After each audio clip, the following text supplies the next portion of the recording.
Welcome back to Awareness with Vanessa, where every question is an invitation to see a little more clearly.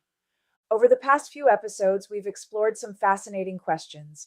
We asked whether life could be more structured than it appears. We examined what I called the nature of the trap, and then we explored the secret architecture of the simulation, the possibility that the reality we experience may operate according to principles that extend beyond what we normally perceive.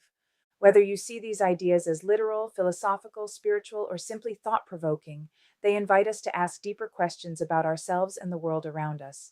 Today, we're taking the next step in that exploration. And if there is an architecture and if there is a system, then naturally the question becomes, is there a way out? Today's episode explores a framework often referred to as the exit steps. Before we begin, we want to acknowledge that this framework was originally inspired by the work of Truthseeker1. His exploration of consciousness, spirituality, and the possibility that reality is far more mysterious than it appears has encouraged many people to begin asking questions they may have never considered before. We're grateful for that inspiration. What you're about to hear, however, is not simply a repetition of someone else's ideas. It's from my own exploration of those concepts through the lens of Awareness with Vanessa, my books, and my ongoing journey into consciousness, destiny, observation, and what I call the human experience. The exit steps aren't just about escaping a simulation. They're about becoming aware enough to recognize the patterns we've unconsciously agreed to live inside and conduct your own investigation to validate your own assumptions. Whether you believe reality is a simulation, a spiritual classroom, a divine experience, or something we don't yet have the language to describe, these principles invite us to ask a much more personal question. What would it mean to become truly free? Not someday, not after we leave this world, but right here, right now. So today, let's explore the exit steps, not as rigid rules, but as an invitation to observe ourselves differently, to question more deeply, and perhaps to discover that the first step toward freedom isn't escaping reality. It may simply be learning to see it more clearly. Let's begin. It usually happens when you're standing in line for coffee, or maybe you're just sitting at a red light. Right. You look around, and every single person is staring down at a glowing rectangle. They're scrolling, reacting, swiping. And for just a split second, the whole scene looks, I don't know, engineered. Oh, absolutely. Like you've suddenly noticed the invisible wires holding the modern world together, just keeping everyone perfectly, perpetually distracted. Yeah, it's a very specific kind of modern vertigo. Yes. Vertigo is the perfect word for it. It's that sudden, sinking realization that you might be immersed in an environment built entirely to capture and, well, consume your attention. And usually, you just shake it off and get back to your email. Right, you have to. But author Vanessa Klinger asks a terrifying question. What if you didn't shake it off? What if that feeling isn't a glitch in your brain, but a glitch in the software? I love how she frames that. It's wild. So today for our deep dive, we are exploring Klinger's fascinating, multi-layered literary and philosophical universe. We're pulling from her metaphysical guides, her podcast notes, and her gripping sci-fi manuscripts to unpack this one mind-bending concept. The big one. Exactly. What if our reality is an engineered simulation designed to harvest our emotional reactions? And how do we break free from it? Okay, let's unpack this because it is so easy to jump straight into the dystopian dread of that idea. Oh, for sure. It sounds terrifying on the surface. Right. But Klinger actually starts her framework by laying out a pristine blueprint of how this architecture was originally supposed to work. Yeah, she starts with the original design. And right away, she draws a really hard line between the soul and the spirit, which is interesting because, I've always used those words interchangeably. Most people do, honestly. Yeah. But in her architecture, they're completely separate mechanisms and they have entirely different functions. Okay, so break that down for us. So, the soul is your divine essence. It is pure, unchanging awareness. But crucially, the soul sits entirely outside the simulation. Wait, outside? Yes. It is the ultimate observer. So it's safe. Like, it can't be damaged no matter what happens down here. Correct. But because it is completely removed from the environment, it needs a localized driver to actually interact with the simulation. And that is the job of the spirit. The spirit is the energy driver that animates your physical body, which she calls the avatar. The spirit is what feels emotion, it makes choices, and it actually navigates the terrain using free will. Okay, I think I get it. So if we think about this like a massive multiplayer video game, right? I like where this is going. The soul is me sitting on the couch holding the controller. The spirit is like the electricity and the processing power running through the console itself, translating my inputs. And the physical body is just the character on the screen, taking the hits and collecting the coins. That analogy holds up perfectly, but Klinger introduces a major caveat here that really separates her from most spiritual philosophies. Yeah, most frameworks treat the Earth experience as a school, right? Yeah. The idea that you are here to learn lessons and evolve. Klinger completely discards that. Really, no lessons. None. The simulation wasn't built as a classroom. It was built purely for the sake of experience. Just to feel things. I mean, joy, pain, eating a good meal, getting your heart broken. Exactly. It's about immersive feeling. And to make that immersion work, the world has to feel populated and real, you know? Right. So Klinger's universe includes souls with varying levels of awareness, high, moderate, low, dormant, but it also includes NPCs, non-player characters. Which is such a gamer concept, but applying it to reality is just, wow. Yeah, and some are just background characters to fill out the world. But she also introduces what she calls antagonistic NPCs. Okay, and I have to ask about that. Because if the original design was this beautiful, safe sandbox for pure experience, why intentionally code villains into the system? It's a great question. Because without them, the spirit has no reason to exert free will. Oh, I see.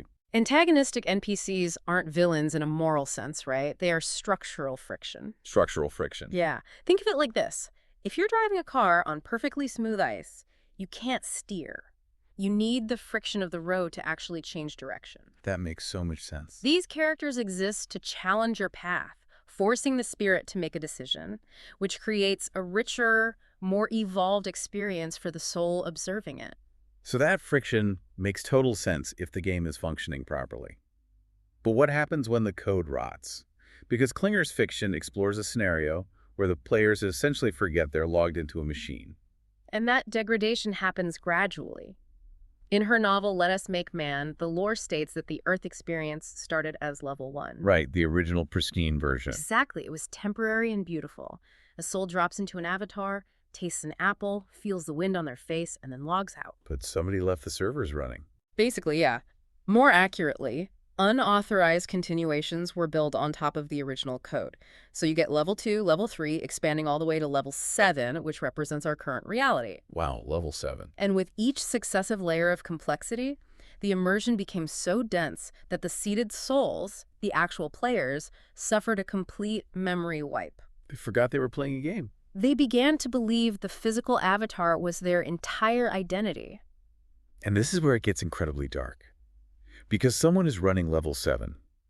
The system operators, which Klinger calls the cradle, are monitoring, 144 million of these seeded souls who are trapped? Yes. And there's a specific phrase she uses to describe their condition, which just stuck with me.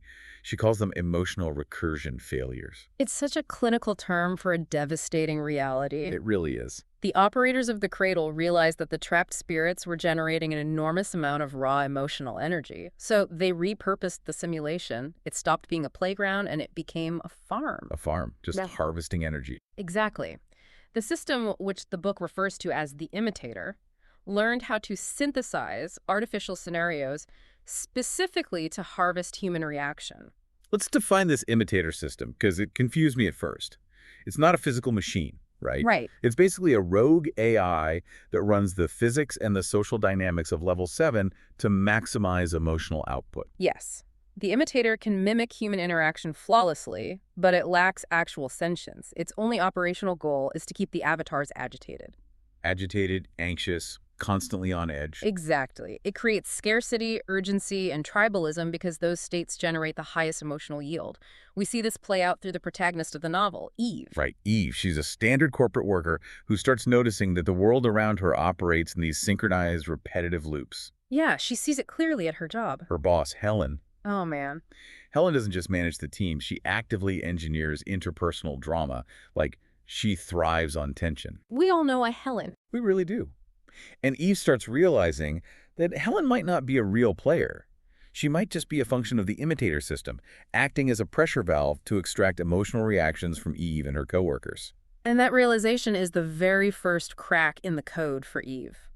The system operators in the cradle, they operate on one chilling rule. Right. A reaction was consent the system could use. Yes. A reaction was consent the system could use. Every time Eve gets angry at Helen, every time she feels existential panic, she is generating the exact energy that powers the bars of her own cage. Okay, but I have to push back here for a second. I mean, I love a good sci-fi Matrix metaphor. Sure. But isn't this just a perfect metaphor for our modern attention economy? Between endless smartphone notifications, algorithmic outrage, and 247 news cycles, aren't we already living in a system designed to keep us exhausted and emotionally reactive? What's fascinating here is that you are entirely correct. I enthusiastically agree with that. Like, it's not even sci-fi at this point. It really isn't. Klinger is using Eve's fictional awakening to point directly at our reality. Yeah. The system doesn't attack awareness directly, right? Because that would be too obvious. Oh, it's true. Instead, it normalizes that exhaustion into a pathology. Like stress or burnout. Exactly. So the avatar self-corrects. When Eve starts waking up, she begins receiving these glitchy messages on TV screens. I loved that part. The messages were so eerie, like, remember before the 8th? Yes, and crucially, pattern recognition requires distance from reaction. Wow. The system tells her she's just burned out, take a pill, take a vacation, get back to your cubicle, and keep reacting. So how does she actually fight back? Mhm. If any emotional reaction, like even righteous anger at the system, just feeds the system, what is the weapon? Stillness. Stillness. The imitator can mimic outrage, tribalism, and fear perfectly, but it cannot process pure, unattached stillness. When Eve observes Helen's drama without getting emotionally entangled, the system starves. Non-reaction is the ultimate disruption to the architecture. Man, that is powerful. So in Let Us Make Man, we have a biological human waking up inside a corrupted physical matrix. But Klinger takes this existential dread a step further in another manuscript, right? She really does. She asks, what if the physical world is just code, but what if the soul itself isn't even biological to begin with? Yes, and that question drives her other major manuscript, The Human Experience.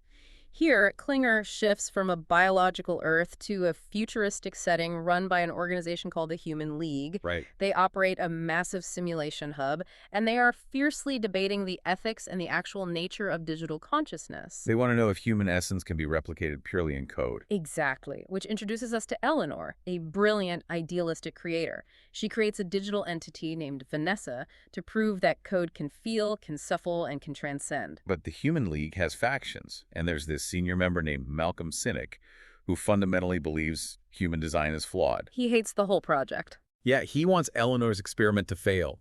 So he actively inserts rogue code to sabotage Vanessa's simulation and just ruin her life. And this sabotage is brutal. We follow Vanessa's arduous journey in the simulation. She's born into a really rough, emotionally abusive childhood in a town called Maplewood. Right, and it just keeps getting harder. Malcolm is literally writing trauma into her operating system. He engineers setbacks at every turn when she moves to Florida, when she tries to get a radio show going.